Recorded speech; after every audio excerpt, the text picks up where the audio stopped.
Oi pessoal, tudo bom com vocês? Desejamos aí para todos um extraordinário domingo e, consequentemente, semana que se inicia.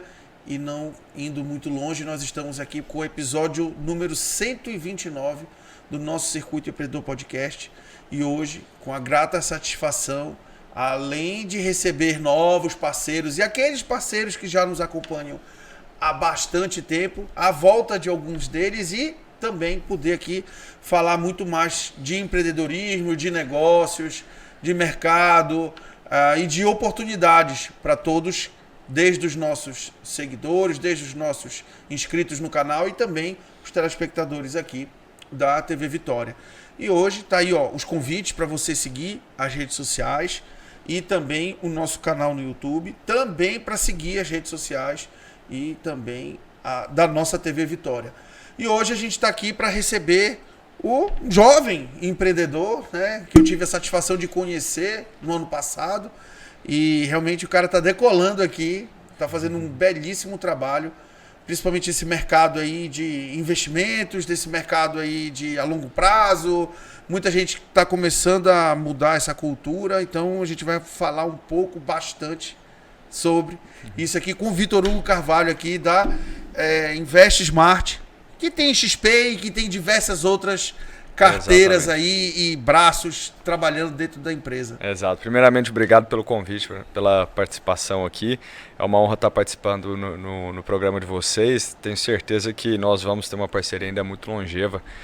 Gosto muito dessa pegada empreendedora, dessa veia, né, de dar voz de fala para as pessoas, de conhecer um pouco a história de cada um. Então eu acho que o programa é muito interessante, ele com certeza deve agregar muito para a vida das pessoas que estão ali assistindo ele, né? Pô, muito bom, Vitor. Então, para começar, na verdade, você já tem atuação aí em vários lugares do Brasil, né? Exato. Mas aí você escolhe Marabá para se sediar e abrir um escritório aqui. Exato. Esse escritório hoje é um hub de vários outros escritórios aí espalhados, concatenados aí por todos os cantos do país. Exatamente. Porque todo mundo passa ali na Transamazônica e vê aquela sala brilhando à noite, né? Brilhante, aquela coisa bonita, aquela estrutura. Cara, ali ficou um charme e várias outras empresas, na verdade, passaram também a alugar ali e já estão fazendo seus trabalhos ali. Então, conta um pouco aí.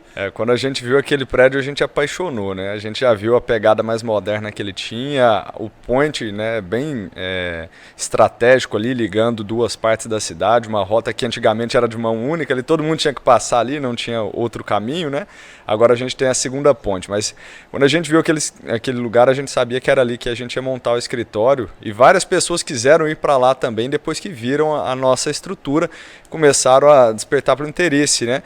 Acaba que o nosso business traz muita gente, né? E essas pessoas acabam se relacionando com outros negócios que estão ali na praça. Mas sem me alongar muito nessa parte, vou puxar um pouquinho o fio lá atrás para vocês entenderem como é que a gente chegou aqui em Marabá, porque é uma história que mistura um pouquinho do business, do negócio, do profissional e do pessoal, né? Eu não atuo como assessor de investimentos, né? Sou atualmente um dos gestores da Invest Smart aqui na região norte, mas eu não comecei a carreira no mercado financeiro, não tinha formação inicialmente no mercado financeiro, né? Eu sou graduado em engenharia aeronáutica, fiz um mestrado em aerodinâmica na França, morei lá um tempo, lá eu vi que se eu quisesse seguir uma carreira técnica tinha que ser lá, e o calor do brasileiro é diferente, né? Eu não dei conta de ficar lá, mas por questões pessoais mesmo.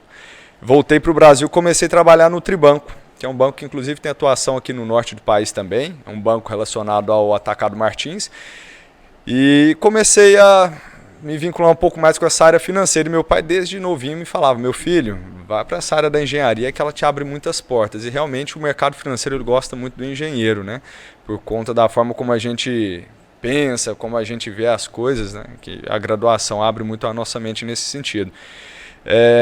E aí, lá pelas tantas, eu decidi que eu não queria mais ser elitista, né? Eu acho que é o primeiro passo de todo empreendedor é falar, cara, eu quero fazer um negócio 100% meritocrático, ganhar aquilo que eu faço e não por aquilo que querem me pagar. Boa. Né? E quando isso aconteceu, eu comecei a abrir os olhos, sem pressa. Eu tinha certeza para mim que eu queria montar um negócio para mim, mas eu queria esperar acontecer. Eu não ia sair correndo atrás de um business, né? Eu não queria fazer isso. Então eu fui esperando. E coincidentemente, na época, eu conheci uma pessoa que trabalhava num escritório da XP, que estava insatisfeito com o modelo de gestão do escritório. E eu fiz uma provocação, vamos abrir um escritório então? Eu já tenho aqui uma certa experiência, eu toco financeiro aqui dentro do banco, uma série de análises financeiras que eu vou administrando, você tem a experiência do comercial e da gestão de portfólios, por que não a gente começar um negócio nesse sentido? E a gente foi atrás, né, de ter uma estrutura junto com a XP. Na época ela era muito fechada, só permitia que entrassem bancários, tá? E a gente encontrou um escritório que acolheu a gente na época, que foi a Invest Smart. Então a Invest Smart nos deu toda uma bagagem, já era um escritório que tinha 3 bi de reais sob gestão na época, em 2019 isso, né? Já era um recurso muito expressivo para um mercado ainda incipiente, né? 2019 foi um momento que o mercado financeiro começou a dar uma acelerada muito forte. Bolsa subindo muito, a gente veio de uma sessão ali de reformas da Previdência, reformas tributárias que ajudaram muito o país. O país estava numa crescente muito forte, infelizmente a Covid deu uma freada nisso, mas o país vinha muito forte, com o juro caindo, que é o cenário onde todo mundo começa a ver, estou ganhando pouco na minha aplicação basicona, eu quero alguma coisa diferente, né? A XP naquele momento era uma empresa do Itaú, o Itaú detinha cerca de 50% da XP, então isso respaldou muito a XP, ela estava num boom gigante, então a gente aprendeu todo o modelo de atendimento, modelo de gestão de portfólios ali com a Invest Smart e nos abriram ali para a gente ter uma filial em algum lugar do Brasil que a gente quisesse.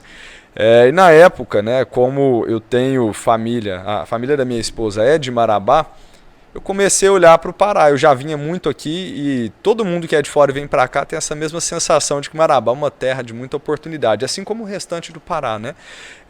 A gente sabe que tem uma série de desafios que outras regiões não têm, mas ao mesmo tempo esses desafios proporcionam algumas oportunidades. Eu sou original de Uberlândia, sou natural de lá. E na época eu olhei, já tinham 3, 4 escritórios de investimento em Uberlândia. Eu falei, cara, eu não vou ficar batendo cabeça aqui com esses caras se tem um mar de oportunidade lá fora. Eu não sou apegado com o lugar, eu vou pensar em uma coisa diferente. Até porque tua própria graduação já foi fora do país. Exato. Não é daqueles caras apegados não sou muito não. A localização.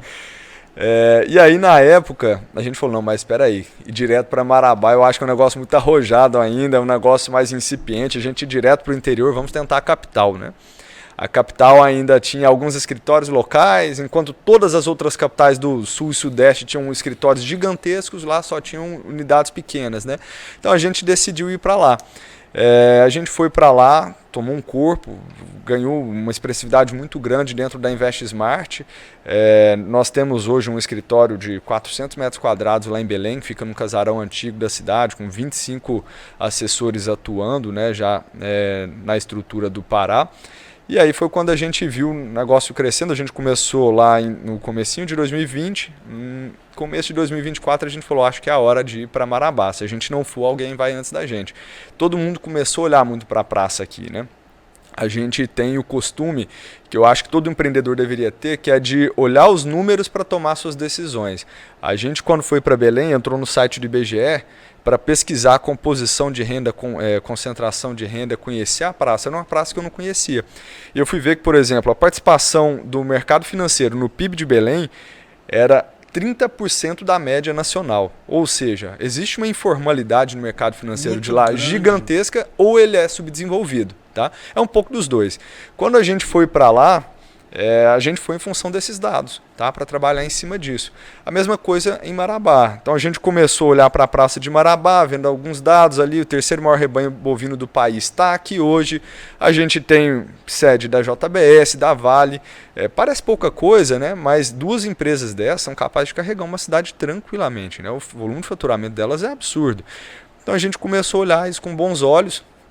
E aí, como a gente já tinha, né, uma certa entrada na cidade, a gente veio para cá. Então, hoje nós temos a unidade física de Belém, aqui em Marabá. Muito brevemente a gente deve ter uma unidade em Paraupebas e olha também para algumas outras praças aí que estão fortes no agro, né, como Redenção, Paragominas, que ainda são subatendidas no mercado financeiro. Mas assim, foi uma decisão muito acertada. Hoje eu tenho a certeza de que existe muito mais potencial de crescimento e de você agregar positivamente para a população em um interior, no norte do país, do que ali naquele local mais clichê, sul, sudeste, essas cidades que já são mais visadas, né?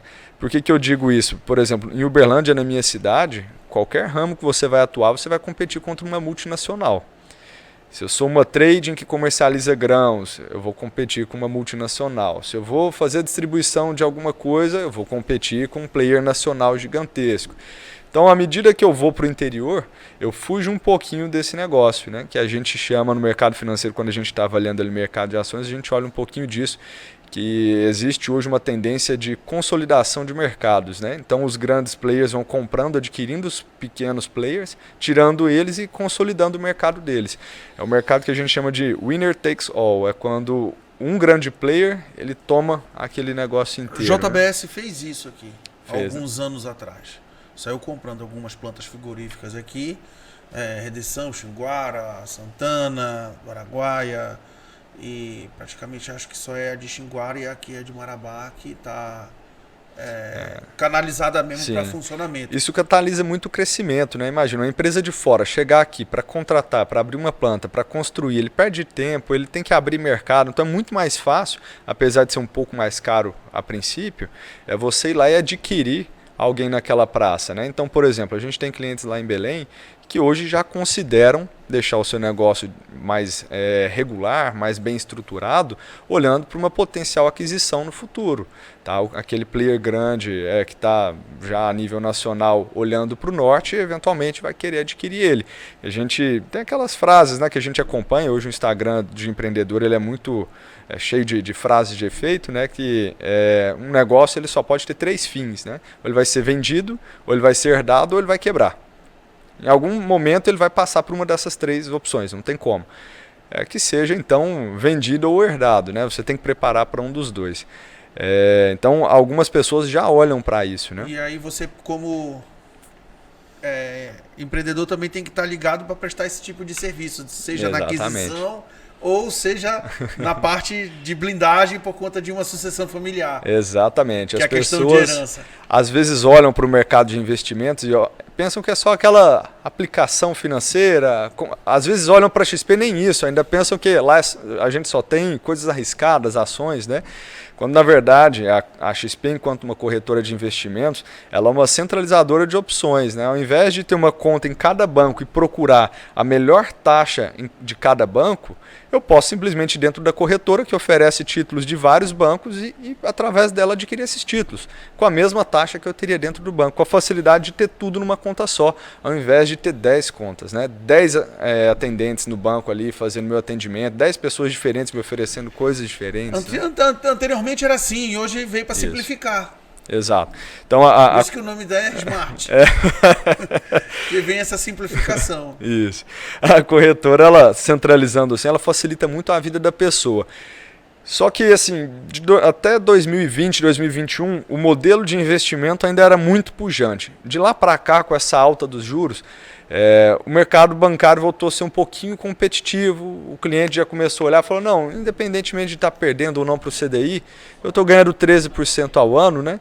Então eu vou ficar aqui no banco mesmo, não quero ir para a XP não, estou satisfeito aqui, eu sei que não é o máximo que eu poderia estar ganhando, mas eu estou satisfeito aqui. Então a gente começou a olhar o que a gente pode fazer que seja contracíclico nesse caso, né? O ciclo financeiro está prejudicando o nosso negócio, está desacelerando o nosso crescimento. A gente vinha com 3 bi em 2020 sob custódia, se eu não estiver enganado, em 2023 a gente fechou ali na casa de 18 bi, então a gente multiplicou por 6 vezes em 3 anos, e agora a gente está com 28 bi, então a gente conseguiu captar 10 bilhões em 2 anos, a gente fez 15 em 3 anos, né? Então a gente teve assim, uma desaceleração muito grande de crescimento e pensamos, o que a gente pode fazer num cenário de juro alto que vai agregar para o nosso cliente?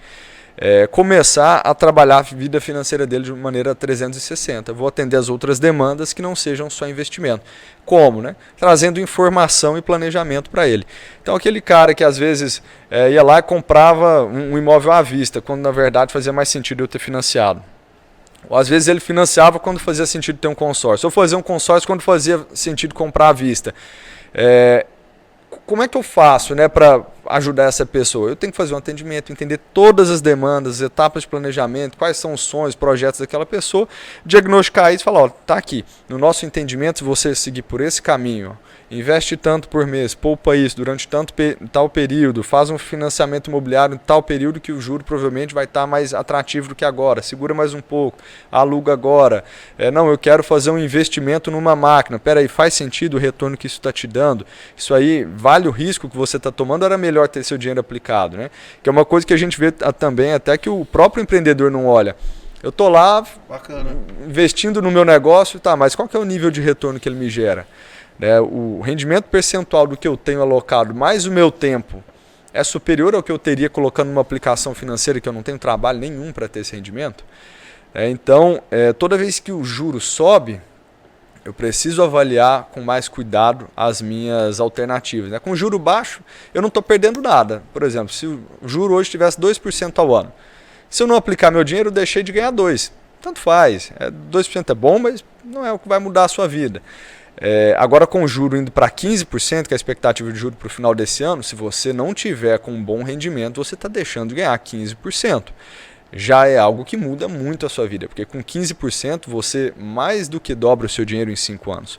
Tá? Então é preciso olhar para isso com carinho, tomar a decisão acertada, porque aí as coisas começam a ficar mais sensíveis. Né? Boa, Vitor, mas assim, o pessoal fica ainda meio... porque falta muito dessa introdução da educação empreendedora / financeira. Sim. Não é só uma educação empreendedora, é uma educação empreendedora / financeira. Exato. Para poder ainda assim desmistificar ainda mais, digamos, esse mercado aí que é um oceano. Sim, e existem 2 preconceitos, tá, com o mercado financeiro que são muito grandes, que eu acho que atrapalham o desenvolvimento e o acesso das pessoas à informação correta. Tá?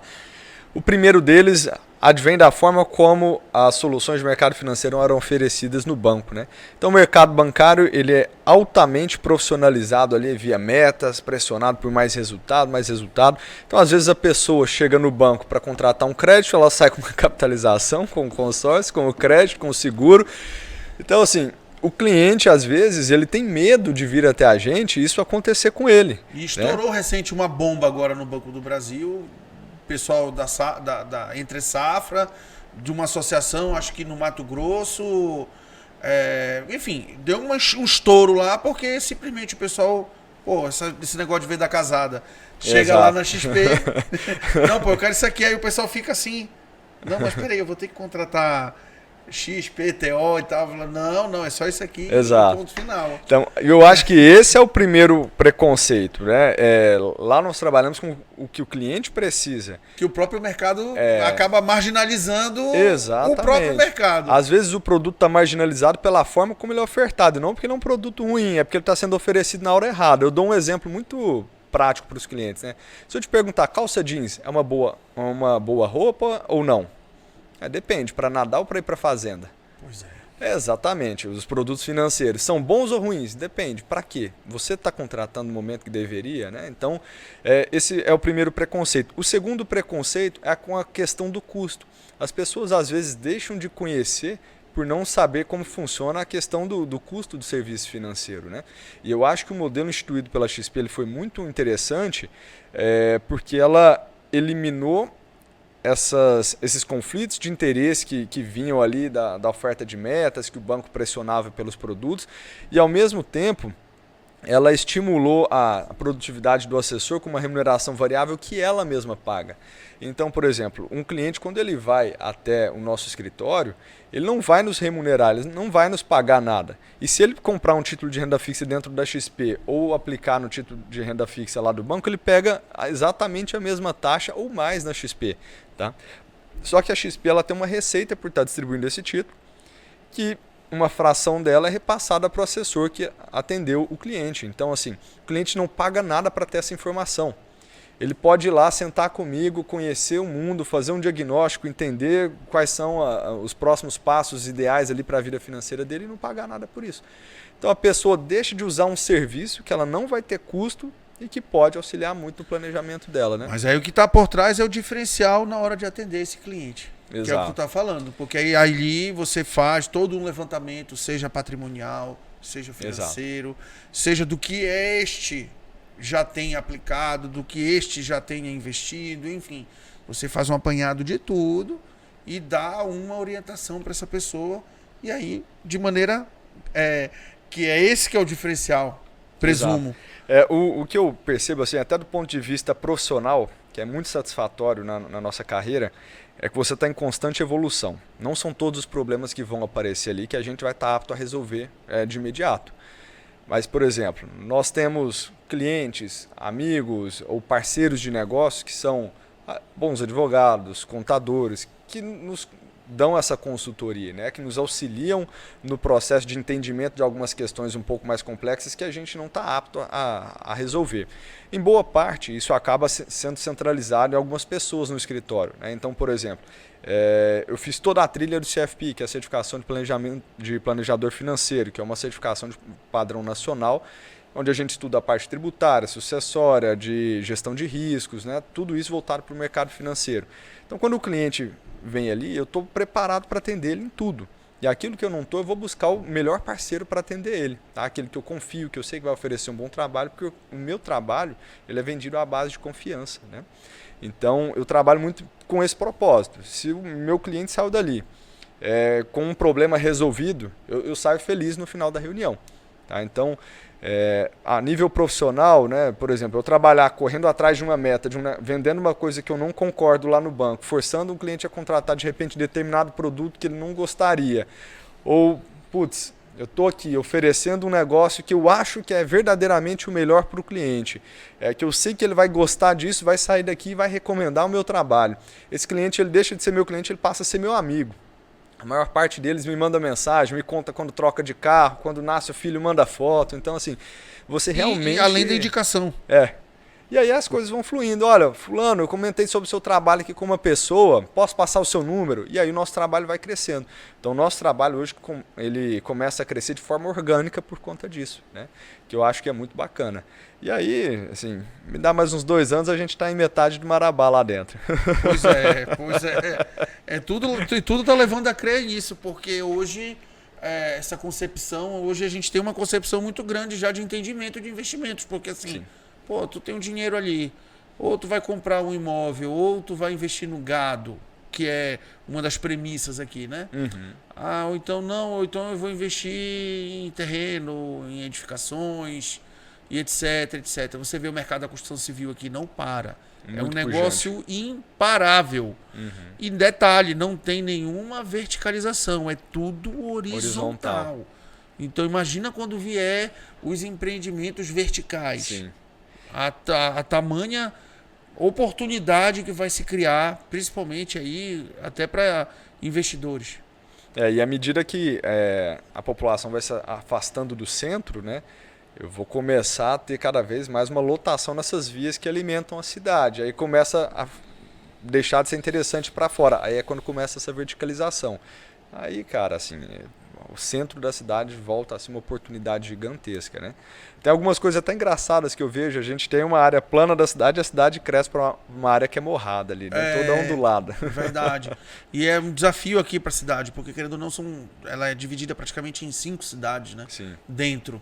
E cortada por 2 rios, e querendo ou não, logisticamente aí está praticamente aí indo para 5 pontes. E tem mais aí para ser, e tem mais para acontecer, e tem mais players para chegar no mercado, sim, seja de varejo, seja de atacado, seja da indústria, seja para o comércio, mas enfim. Pessoal, a gente vai fazer aqui um breve intervalo, tá? Não saiam daí, já já a gente está de volta com o segundo bloco.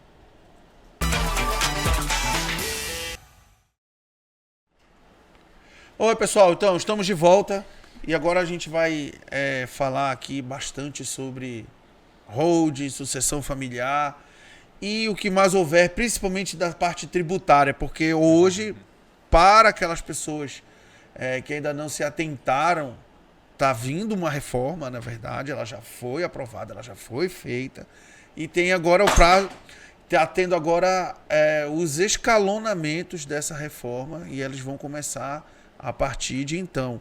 Até mandar aqui um grande abraço para Josiane Rocha, nossa contadora das estrelas da Cédula de Soluções Empresariais, que é craque, que é fera, que é a contadora master, e não é à toa que ela é contadora das estrelas, mas o Vitor também vai poder falar um pouco sobre holding, sobre sucessão familiar e também, querendo ou não, essa questão de blindagem tributária, porque tem muita gente que acaba perdendo ou não sabendo que está pagando mais imposto e podia estar pagando menos imposto. Exatamente. Ou descobre em cima da hora que já não dá mais tempo de resolver, né?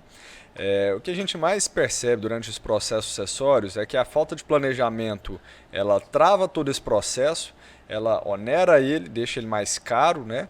E normalmente ela inicia uma série de litígios, né? E aí o que a gente busca fazer dentro da assessoria, como eu estou olhando para investir, né? Investir não é simplesmente multiplicar o que eu tenho, é conservar o que eu tenho, né? E o processo sucessório é bem isso, é fazer a conservação daquilo que se tinha, né? Fazer a transmissão disso para interessante isso daí, porque são coisas distintas, na verdade, né? Porque assim, o pessoal olha para ti e pensa assim, não, o cara lá que vai fazer meu dinheiro render e crescer, diferentemente de uma sucessão familiar que na verdade é para manter. Exato. E que isso se prolongue por mais anos. Exato. Existem algumas pessoas que quando a gente fala de sucessão falam, olha, Vitor, eu não tô nem aí para deixar nada para ninguém, eles que se virem, né? Esse eu que construir, se eu quiser acabar com tudo, eu que vou acabar com tudo. Eles que se virem. Esse aí realmente não tem solução. Mas para os casos onde há preocupação com bem-estar familiar, pós-mortem e tudo mais, isso não precisa ser necessariamente pensado dessa forma, né? Por exemplo, como você bem citou, a questão das reformas tributárias provavelmente vão encarecer a sucessão. Apesar do Brasil ter um dos maiores impostos agregados do mundo, do ponto de vista sucessório, a gente ainda tem uma alíquota barata, né? Então, se eu coloco dinheiro nos Estados Unidos, meu estate tax, se eu vier a falecer com recurso lá fora, pode chegar a 40%. Então, 40% que eu tenho lá fica para o Estado americano. Você nem contribui para o Brasil. Não sei se vale a pena contribuir muito aqui não, mas assim, você não contribui aqui, né? Impressionante. E no Brasil, as alíquotas vão de 4% a 8%. Então, assim, 5 a 10 vezes menos. É muito provável que o governo comece a subir isso em algum momento, tá? Se isso vier a ser reajustado, quem fez, quem não fez, não faz mais. Tá? Então, quem fez até aquele momento ali, o tributo não pode ser retroagido. Você já pagou, já fez a sucessão, está tudo certo.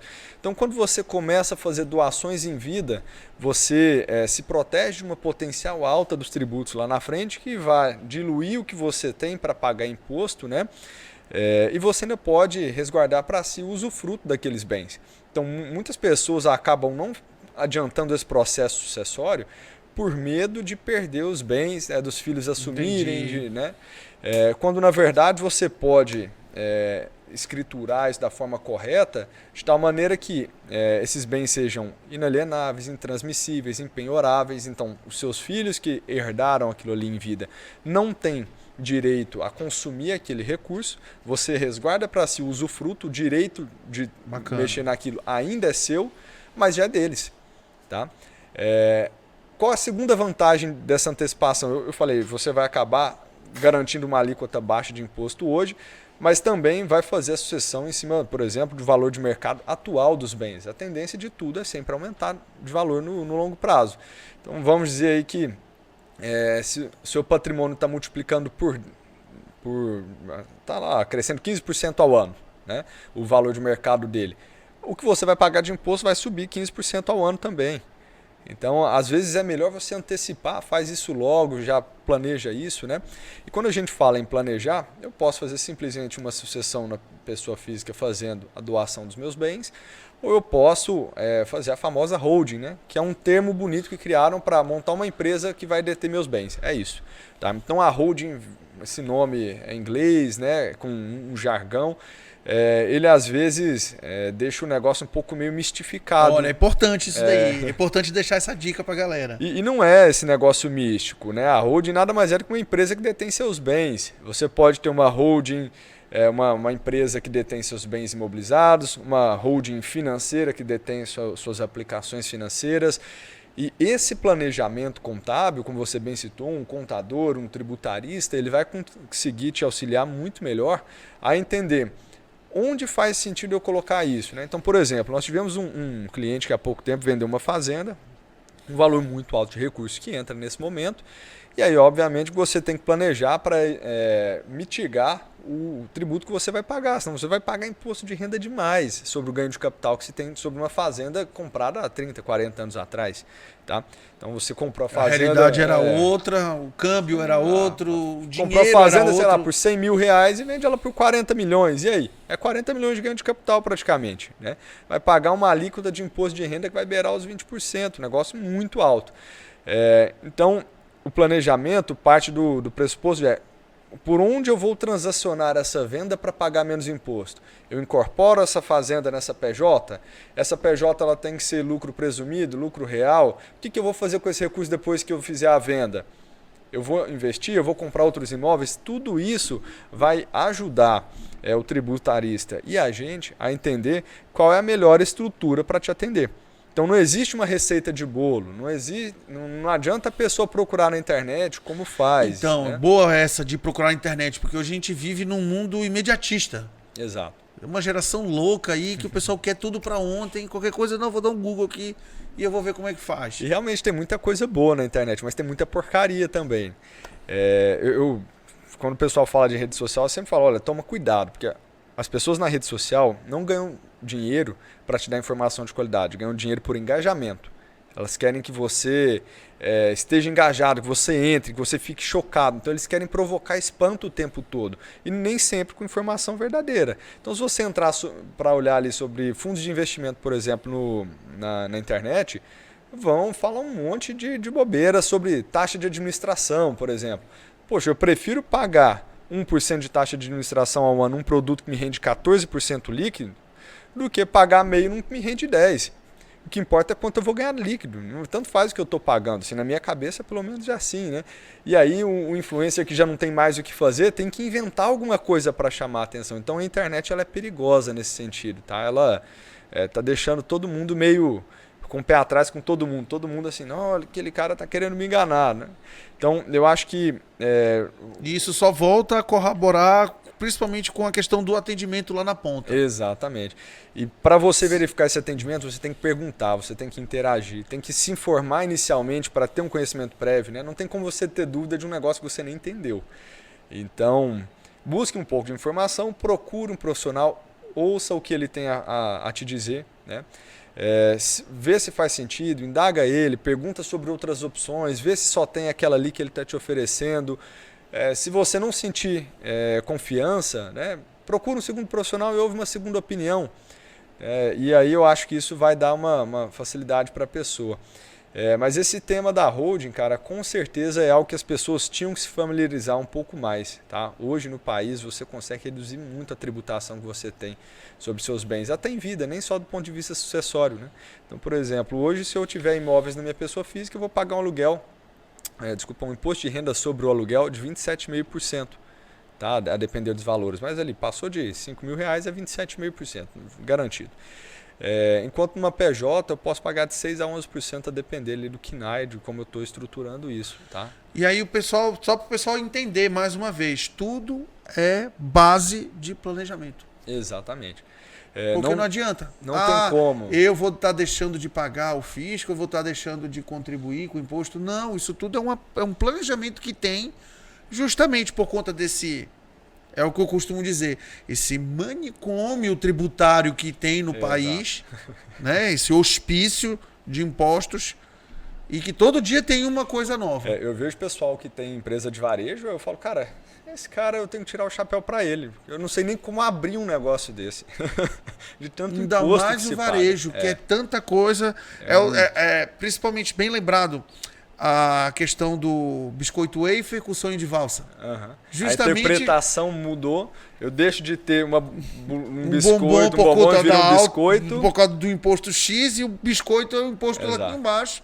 E acaba sendo tipificado um bombom que todo mundo sabe que é bombom como biscoito wafer. E aí ele paga menos imposto por isso. Justamente. Então tem realmente muitas loucuras assim, do ponto de vista tributário no país.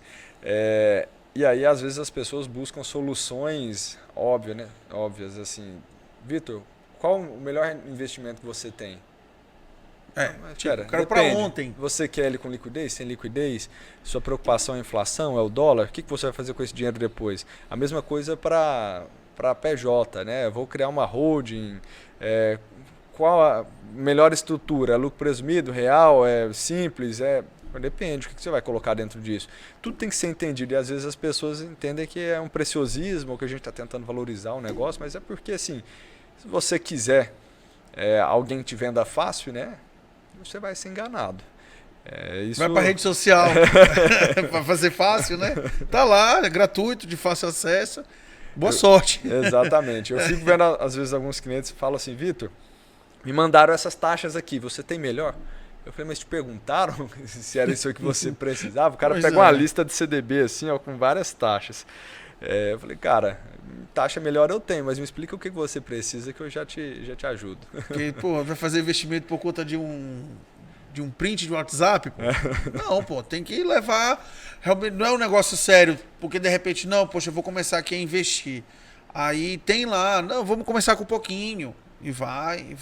A gente faz alguns cálculos para mostrar para as pessoas. Porque o pessoal pensa assim, Vitor, fala assim, não, isso é só para gente grande. Esse é um problema gigante que a gente tem. Entendeu? As pessoas têm medo de procurar e de serem subestimadas pelo recurso que elas têm. Justamente. Isso acontece muito. Isso, assim, dependendo de onde você for, isso vai acontecer, tá? Mas porque como fala de volume de negócios, de volume de dinheiro, mas, pô, dinheiro não é teu, pô. Todo escritório pequeno vai nivelar por isso. Justamente. E aí vocês estão, na verdade, fazendo uma gestão de bilhões. Exato. Mas vocês não começaram com essa gestão de bilhões. Exato. E nem todo assessor ali está dessa forma também. Existem os assessores que entram como assistentes daqueles assessores que já têm uma carreira mais longa, aprendem o processo com ele, passam a atender clientes de menor porte para depois acessar os clientes de maior porte. Então, você sempre vai ter pessoas prontas para atender todos os públicos, tá?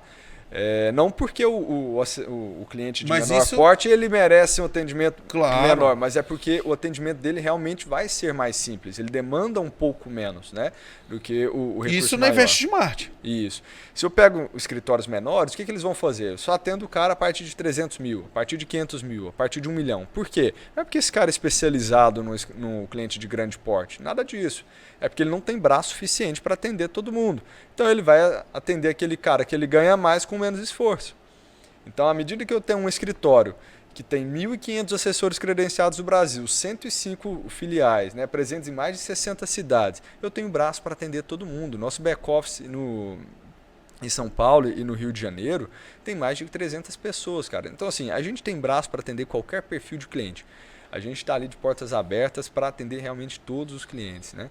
E essa barreira ela precisa ser quebrada, senão as pessoas não saem do lugar. Você precisa de orientação para começar. Porque tem que desmistificar, na verdade, o próprio problema em si que há no mercado de canibalismo, de prostituição, Sim. de produtos que são ali vendidos que não necessariamente são vendidos da maneira correta e acaba, enfim, marginalizando aquele produto que pode ter até um potencial interessante para aquele nível de investidor, como também esses das pessoas identificarem, não, pô, passa ali, ou então tá no engarrafamento e já fica, olha, pô, que prédio bonito que ficou isso aqui e tal.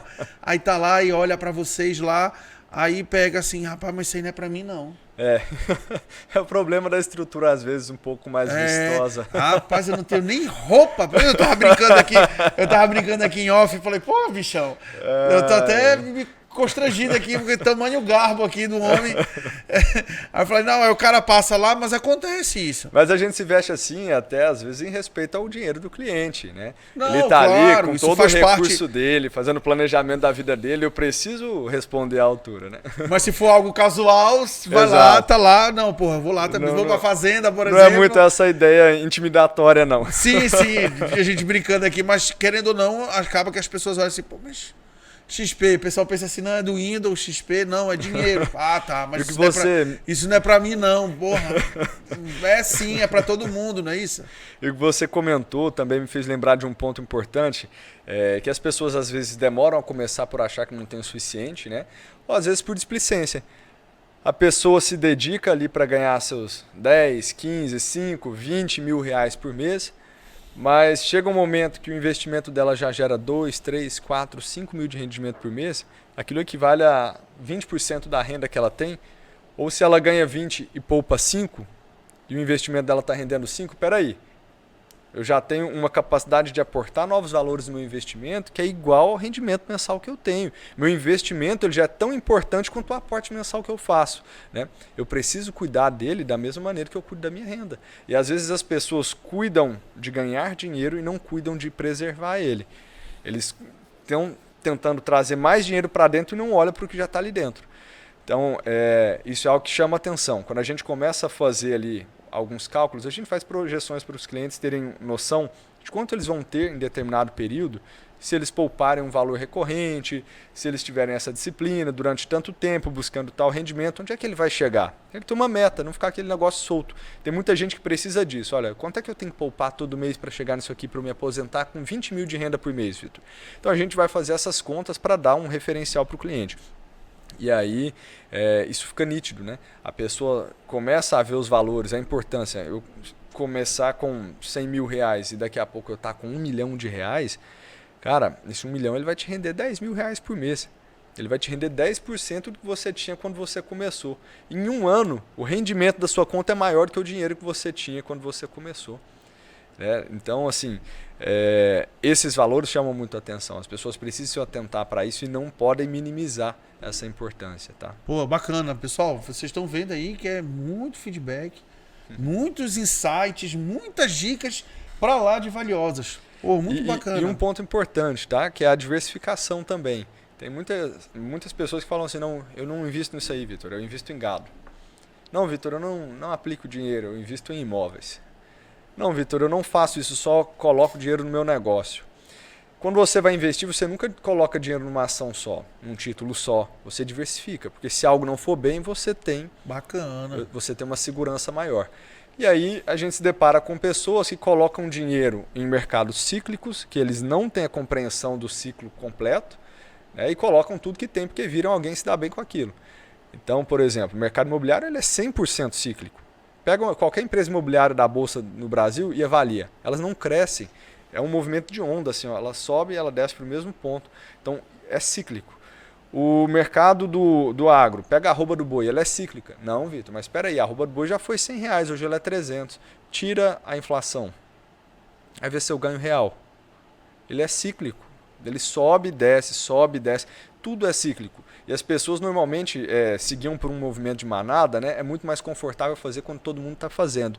Então, na hora que o negócio está em alta, que está todo mundo falando, você tem aquele... tem uma expressão em inglês também que fala que é o fear of missing out, que é o medo de ficar de fora. É ser o único que não ganhou. Todo mundo está ganhando dinheiro com Bitcoin e eu vou ser o bobo que não ganhou. Quero comprar também. Não sei nem o que é isso, nem se está na alta nem na baixa. É a mesma coisa. Eu vou comprar gado agora, porque gado é o que dá dinheiro para todo mundo em Marabá. É óbvio, o terceiro maior rebanho bovino do país, né? Por exemplo, a gente sofre com estrutura hospitalar na cidade que não se desenvolve porque todo médico quer virar fazendeiro.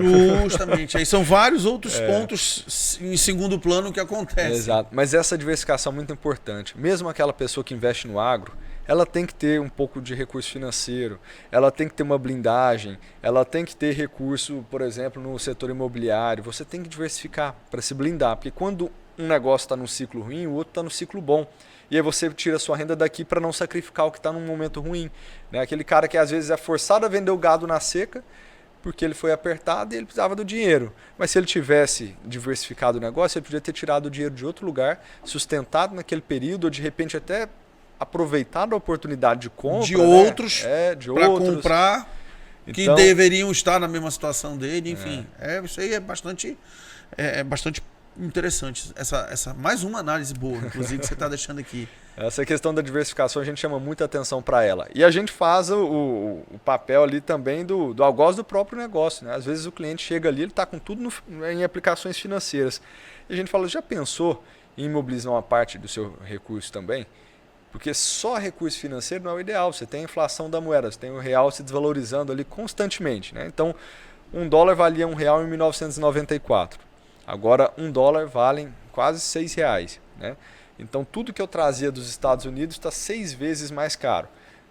Eu fui para Miami recentemente. Você chega lá, você fala assim, cara, por que eu estou me submetendo a viver daquela forma ali? Né? Os carros que a gente tem aqui, os carros de classe alta são os carros de classe média lá. Porque a gente perdeu o poder de compra. Tudo que vem de fora, né, chega pior para a gente em função do preço.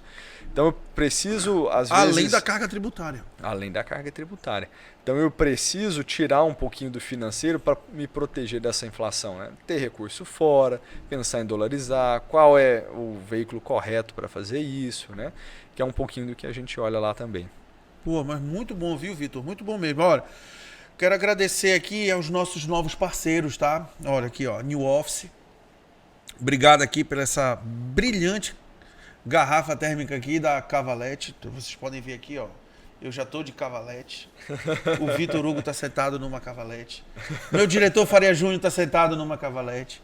Então, conforto, design e muito mais você encontra na New Office, tá?